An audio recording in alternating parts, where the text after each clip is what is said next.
Determine how many and what type of solutions each quadratic has below. If possible, state the solutions. Okay, we have a parabola, and it hits the x-axis how many times? Once. Okay, so since it only hits the x-axis one time, that means there's one solution. And then it says state the solutions if possible. Where does it hit the x-axis? 0.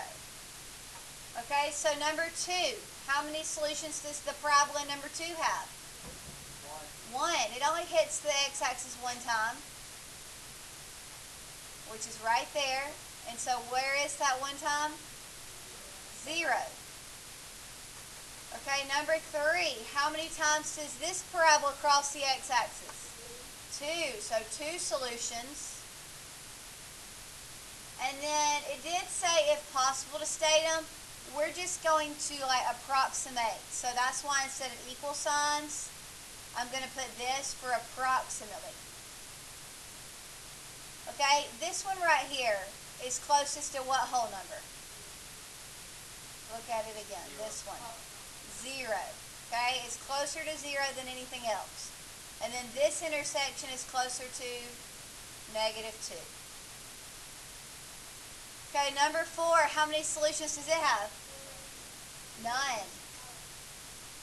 Okay, no solutions because it never hits the x-axis. There's one question on the test just like those. It's that easy. You just tell how many solutions it has and where they are. Okay, now let's go to the next page. On the next page, you're going to do the same thing, but you're going to write the equation in factored form. Okay, so how many solutions are there? 2. Okay, here's one of them, and here's the other one. So what are those 2 solutions? 1 and 3.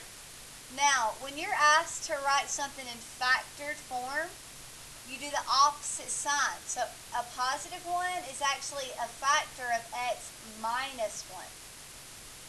And so a positive 3 in factored form would be -3. And then look, I graphed it last period. See how I have x minus 1 and x minus 3, and when I hit graph, it crosses at +1 and +3? The factors are always the opposite, okay? The opposite sign. So let's look at number 2. How many solutions are there? 2 solutions. Where are those 2 solutions? 1 and -3. Okay, here's +1, here's -3. So in factored form, what are the factors that represent those solutions? Correct. It is very easy. Okay, number 3. How many solutions? No solutions. Does that mean that there's no equation for this parabola? There is an equation, but we're not going to be able to write it out in factored form because we don't have any solutions. But there's still an equation. We just can't write it out. Okay, number 4. How many solutions? 2. Where are they? Bless you. And so in factored form, that would be, would it have been okay had you written x plus 6 first and then x plus 2? Yes. Number 5, how many solutions? 2. Where are they? And then those factors are, okay, or x minus 3, x minus 5, however you want to write it. Number 6, how many solutions? Where are they? And so the factors would be right. Okay, now turn to the next page. Okay, turn to the next page after that, page 21, I believe. See how some of these are upside down parabolas? Let's do 13 together. How many solutions are there? There's still 2. What are they?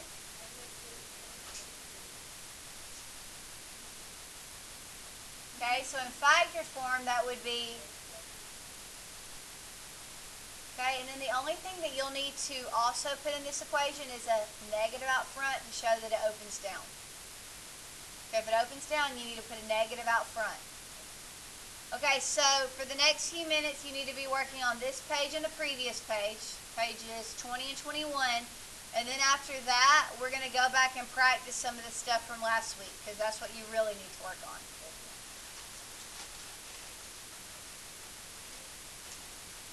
Alright, on page 15, we already did the left side together at some point last week.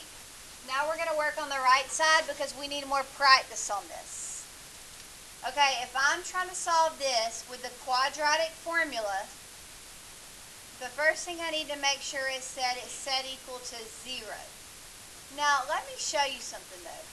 You don't really even have to solve this one with the quadratic formula. If it looks like this, your whole goal is to figure out what b equals. So couldn't you add the 98 to the other side? And now you have 2b squared equals 98. Then what would you need to do to get b by itself? Divide by 2 first. And so b squared equals,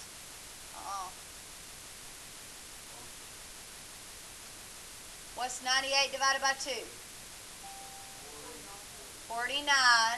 And now to get b by itself, what would you do last? Square root it, square root it. So b equals the square root of 49, which is 7. However, this is a quadratic equation. We should have two solutions. What's the other solution?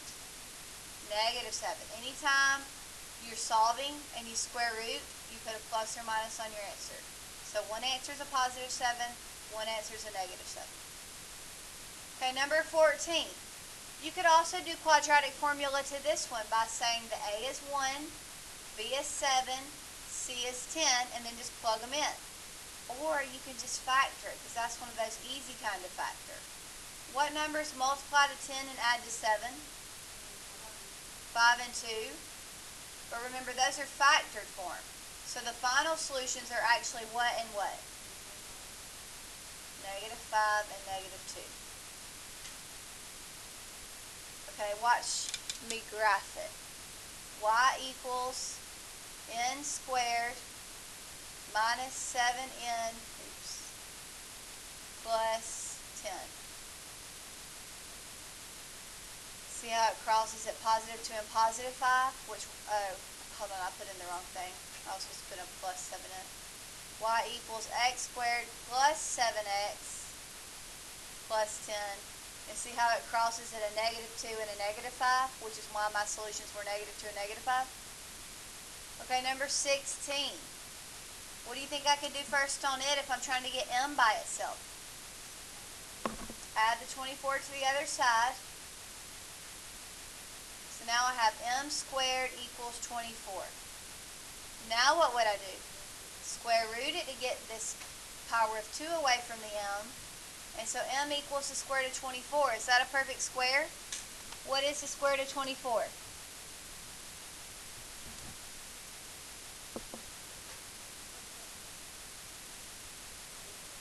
4.89, so we'll just go and round it to 4.9. But anytime you're solving and you square root, you have to put plus or minus on your answer. Okay, let's graph this one and see what it looks like. Y equals m squared minus 24. So m squared minus 24. See how it pretty much looks like it crosses at 5 and negative 5? But if you zoomed in, like I'll zoom in on, let's see. I'll kind of go to the right and zoom in on the positive one.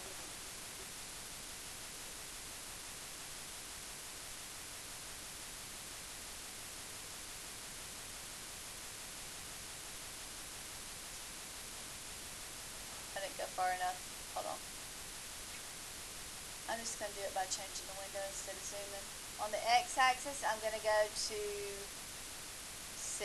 to the right. negative x-axis. I'll just go 1 to the left because I don't really need to see it. And then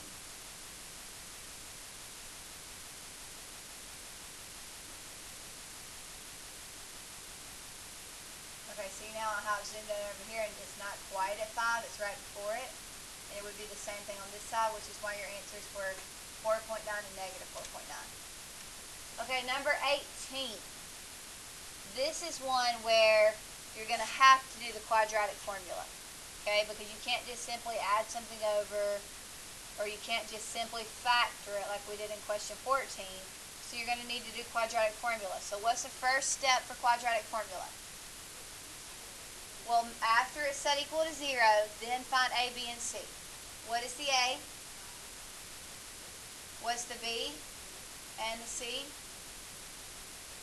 Then after that, the next thing you do is you find the discriminant, which is b squared minus 4 times the a value times the c value. So that would be 8 in the b place, 6 in the a place, negative 17 in the c place. Go ahead and type that in and see what you get.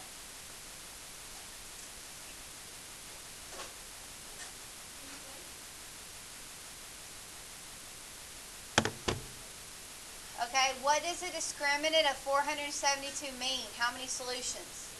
2. If your discriminant is a positive number, you're going to have 2 solutions. Now to find those 2 solutions, you just continue with the quadratic formula, which is on the whiteboard.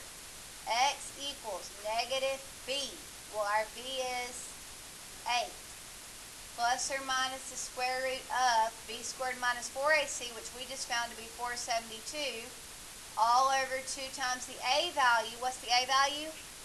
So when you multiply by 2, you get 12. Now you just type it in. You'll type in negative 8 plus the square root of 472 over 12, and then negative 8 minus the square root of 472 over 12. Type both of them in. If you don't know how, please ask somebody around you or come up to me.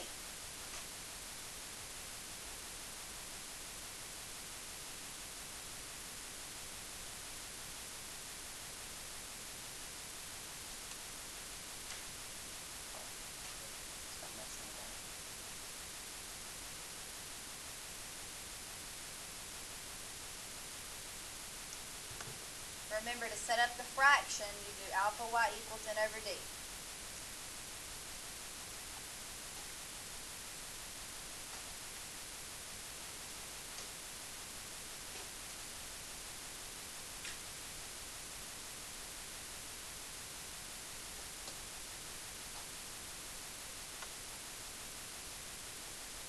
Okay, y'all finished typing it in? What did you get when you did negative 8 plus? I got 1.1 or 1.14, however you went around it. And what about negative 8 minus that over 12? Right. Okay, if you don't know how they're getting that, how to type this in, you've got to come ask me, or you've got to ask somebody near you. Okay, now you try number 20. Okay, try to figure out the solutions for number 20. Maggie, wake up and work.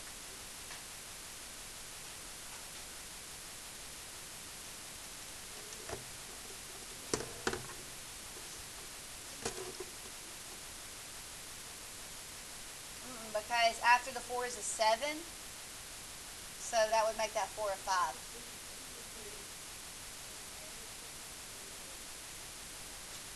I got negative 2.4771300082. Let me see what you typed in. It's 472.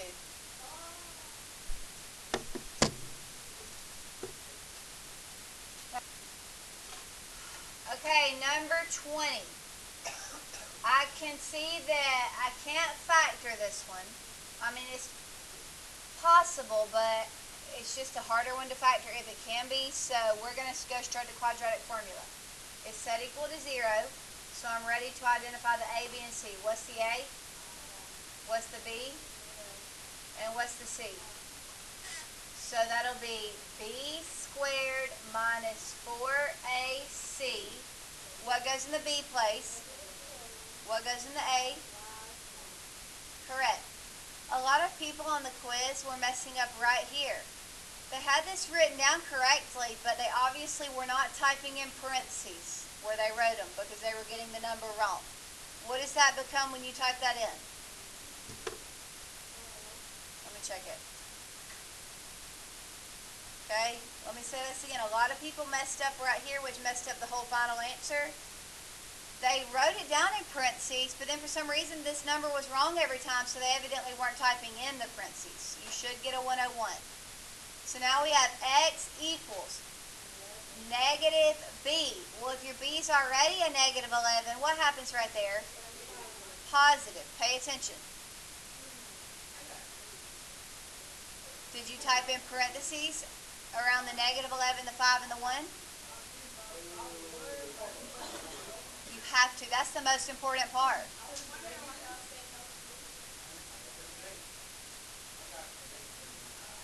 You didn't type it in right, guys. Look at your calculator, and if you didn't type in parentheses, negative 11, parentheses squared, minus 4 times 5 times 1, you typed it in wrong.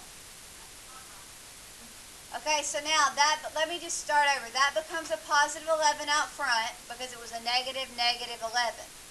Plus or minus the square root of 101 all over 10, because 2 times your a value will make a 10. Now you just type in each of those and see what you get. So for those of you who thought it was no solution, go ahead and type it in now.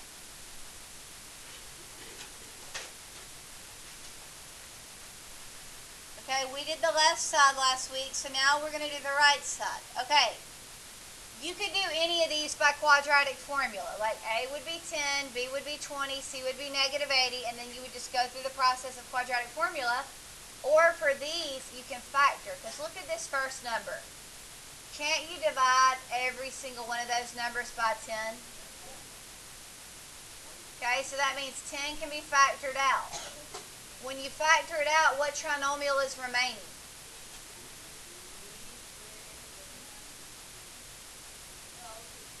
Right. Okay, so then at that point, we now have a trinomial that can be factored by the bubble method. We would look for two numbers that multiply to a negative 8 but add to a positive 2. A positive 4 and a negative 2. Because 4 minus 2 is 2, and 4 times negative 2 is 8, negative 8. But then, your final solutions will be what and what?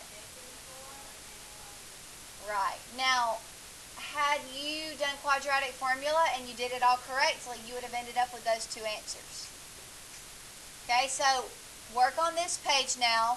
Do it either by factoring, like I just did, or do it by quadratic formula if you just prefer to keep doing it that way.